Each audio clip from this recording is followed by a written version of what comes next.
First reading, Isaiah chapter 66 verse 18 to 21.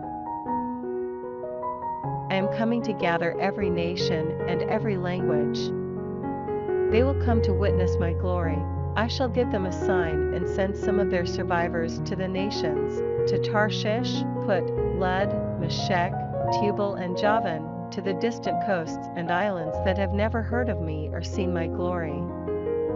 They will proclaim my glory to the nations, and from all the nations they will bring all your brothers as an offering to Yahweh, on horses, in chariots, in litters, on mules and on camels, to my holy mountain, Jerusalem, Yahweh says, like Israelites bringing offerings in clean vessels to Yahweh's house, and some of them I shall make into priests and Levites, Yahweh says. Responsorial Psalm, Psalms chapter 117 verse 1, 2. Alleluia. Praise Yahweh, all nations, extol him, all peoples, for his faithful love is strong, and his constancy never-ending. Gospel, Luke chapter 13 verse 22 to 30.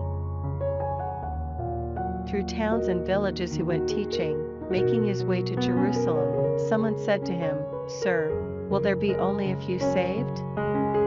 He said to them, Try your hardest to enter by the narrow door, because, I tell you, many will try to enter and will not succeed. Once the master of the house has got up and locked the door, you may find yourself standing outside knocking on the door, saying, Lord, open to us. But he will answer, I do not know where you come from. Then you will start saying, We once ate and drank in your company, you taught in our streets. But he will reply, I do not know where you come from, away from me, all evildoers. Then there will be weeping and grinding of teeth, when you see Abraham and Isaac and Jacob and all the prophets in the kingdom of God, and yourselves thrown out, and people from east and west, from north and south, will come and sit down at the feast in the kingdom of God. Look, there are those now last, who will be first, and those now first who will be last. Second reading, Hebrews chapter 12 verse 5 to 7.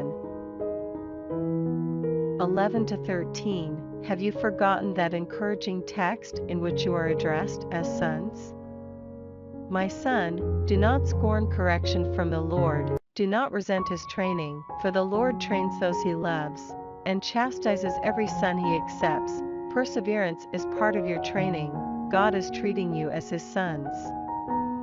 Has there ever been any son whose father did not train him? Of course, any discipline is at the time a matter for grief, not joy, but later, in those who have undergone it, it bears fruit in peace and uprightness. So steady all weary hands and trembling knees, and make your crooked path straight. Then the injured limb will not be maimed, it will get better instead.